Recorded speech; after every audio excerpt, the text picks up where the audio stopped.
Assalamualaikum warahmatullahi wabarakatuh. Perkenalkan, nama saya Baby Rohali. Saya dari Prodi Ekonomi Syariah kelas B. Di sini saya ingin membuat video sosial eksperimen tentang fikih muamalah. Assalamualaikum warahmatullahi wabarakatuh. Waalaikumsalam. Waalaikumsalam. Pertama-tama, perkenalan dulu, nama kakaknya siapa? Soleh Ansori.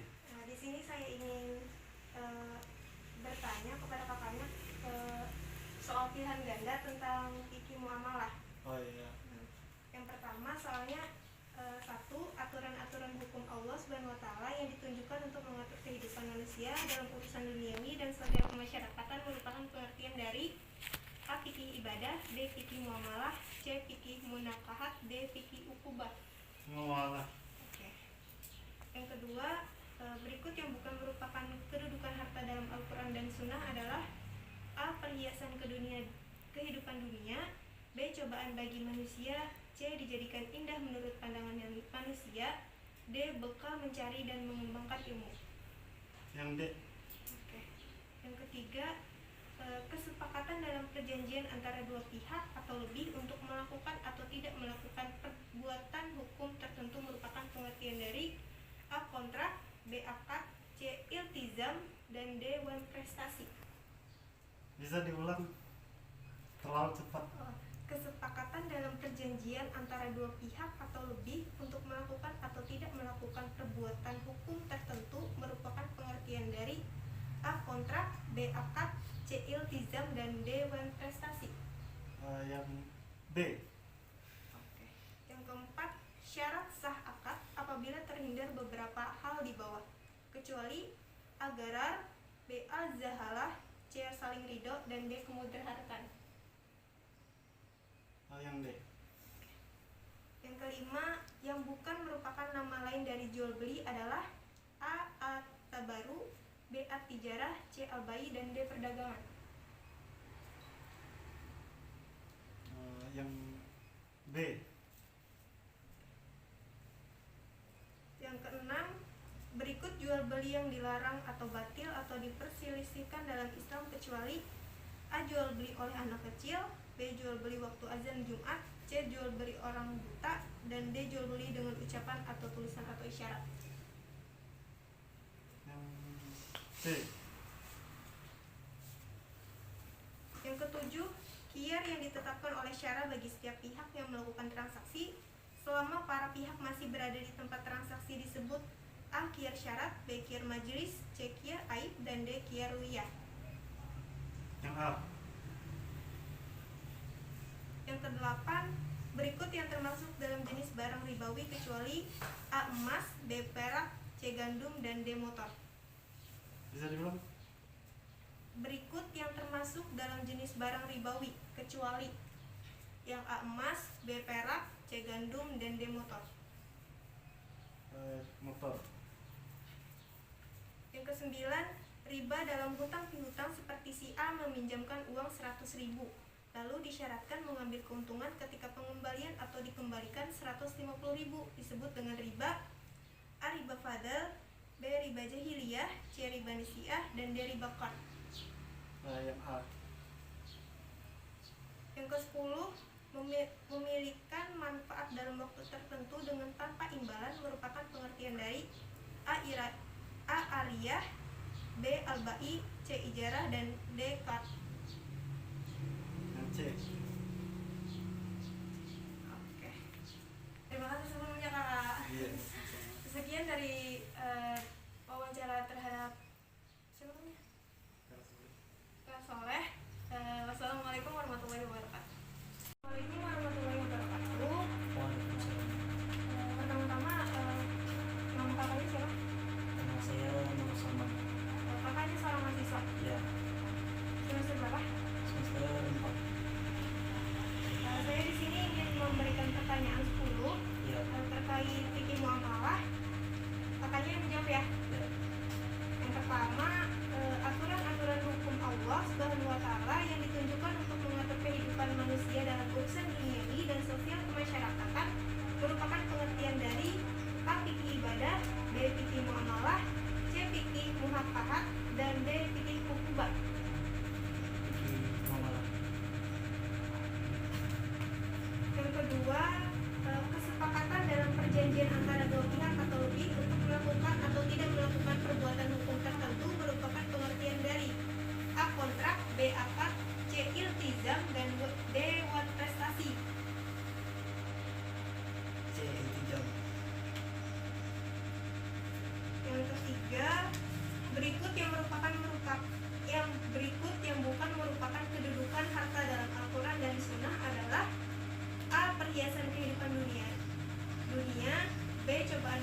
manusia, C. dijadikan indah menurut pandangan manusia, D. bekal mencari dan mengamalkan ilmu.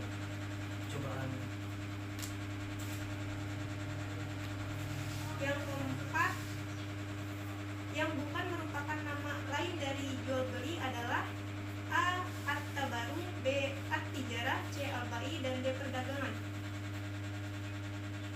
At-Tabaru. Selanjutnya, berikut jual beli yang dilarang atau batil atau diperselisihkan dalam Islam kecuali A. jual beli oleh anak kecil, B. jual beli waktu azan Jumat, C. jual beli orang buta, dan D. jual beli dengan ucapan atau tulisan atau isyarat.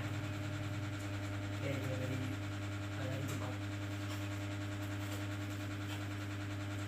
Selanjutnya, qiyar yang ditetapkan oleh syarat bagi setiap pihak yang melakukan transaksi selama para pihak masih berada di tempat transaksi disebut A. qiyar syarat, B. qiyar majlis, C. qiyar aib, dan D.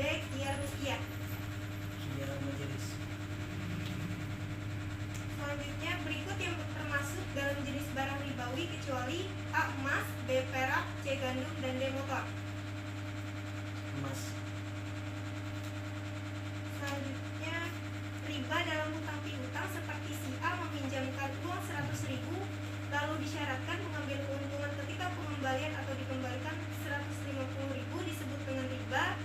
A. riba fadl, B. riba jahiliyah, C. riba nasi'ah, dan D. riba qard. Riba jahiliyah. Selanjutnya, pemilikan manfaat dalam waktu tertentu dengan tanpa imbalan merupakan pengertian dari A. ariyah, B. al-bai, C. ijarah, dan D. qard. Ijarah. Selanjutnya, pertanyaan terakhir, menjadikan milik suatu kemanfaatan yang mubah dalam waktu tertentu dengan pengganti merupakan pengertian dari A. ariyah, B. qard, C. al-bai, dan D. ijarah. Qard.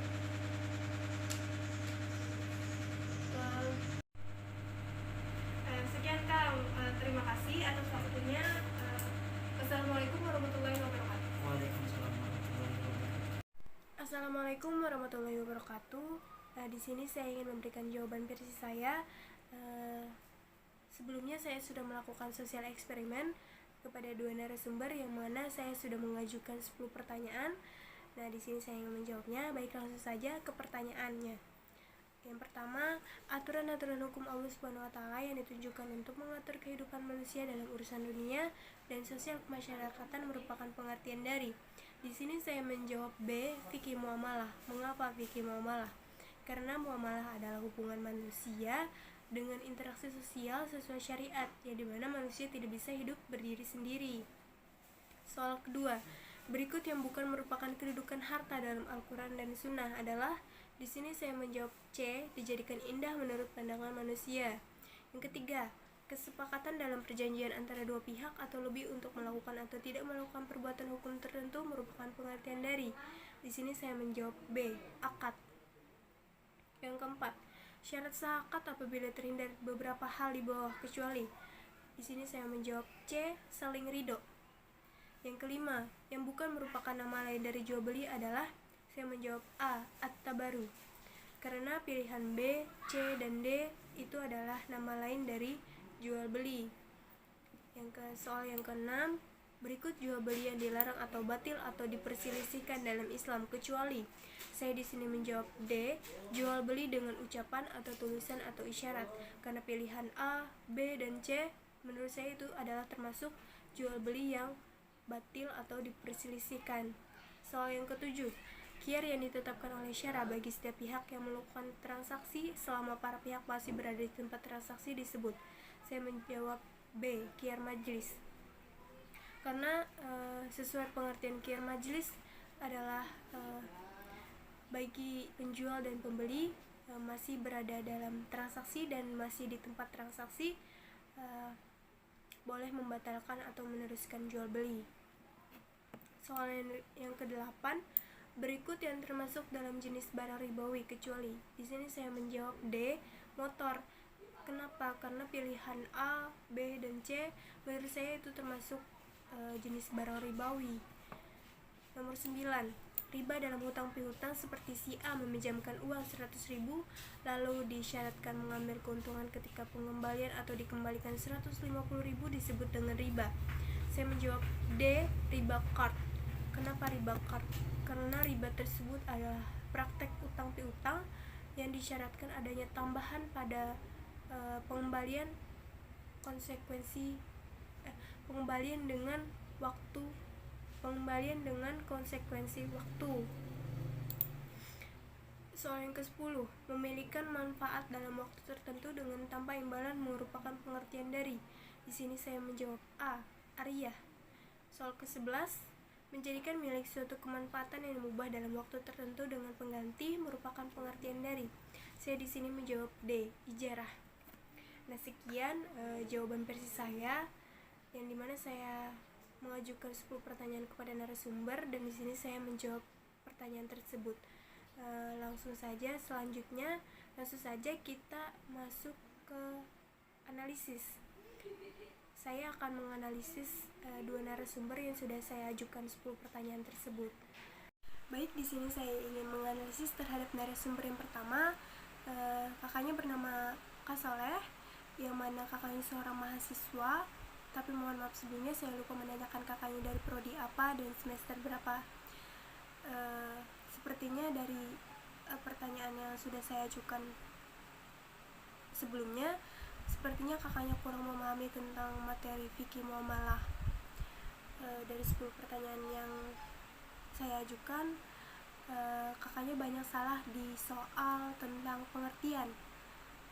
Sepertinya kakaknya sulit untuk membedakan seperti contohnya tentang kiar, seperti kiar majlis, kiar aib, kiar syarat, dan kiar ru'yah.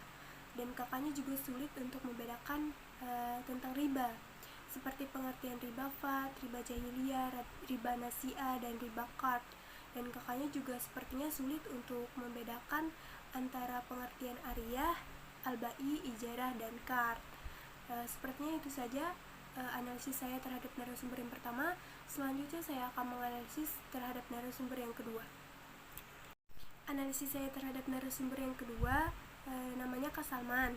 Ia seorang mahasiswa semester 4, tapi mohon maaf sebenarnya saya juga lupa menanyakan kakaknya dari prodi apa.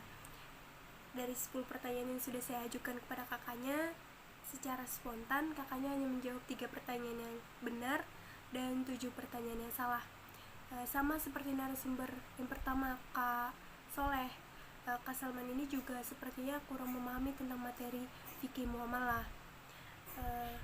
Pada saat saya mengajukan membacakan soal, sepertinya kakaknya sulit untuk membedakan tentang kiar, tentang riba, dan tentang ijarah, pengertian ariyah, dan juga sepertinya kakaknya sulit untuk membedakan barang-barang yang termasuk ribawi. Sepertinya itu saja analisis saya terhadap narasumber yang kedua. Selanjutnya saya akan memberikan kesimpulan. Kesimpulannya, fikih muamalah ini adalah ilmu tentang hukum berbagai macam kegiatan atau transaksi yang dilakukan oleh manusia yang sesuai dengan aturan dalam Islam. Kita dalam mempelajari fikih muamalah ini dapat mengetahui jual beli dalam Islam itu seperti apa, dan barang-barang yang termasuk ribawi itu apa saja, dan kita juga lebih bisa mengetahui tentang pengertian riba nasiah itu apa, riba qard itu apa. Kita bisa membedakannya, dan kita juga bisa mengetahui dan membedakan tentang kiar kan banyak macamnya, kiar seperti kiar majlis, kiar syarat, kiar aib, kiar ru'yah. Kita juga bisa membedakannya, dan kita juga bisa membedakan ariyah dan ijarah itu apa. Dan manfaat dalam mempelajari fikih muamalah ini kan agar kita bisa menghindarkan kesalahan dalam melaksanakan perintah Allah, juga untuk menjauhi larangannya. Sekian dari saya. Jika salah kata mohon maaf. Wassalamualaikum warahmatullahi wabarakatuh.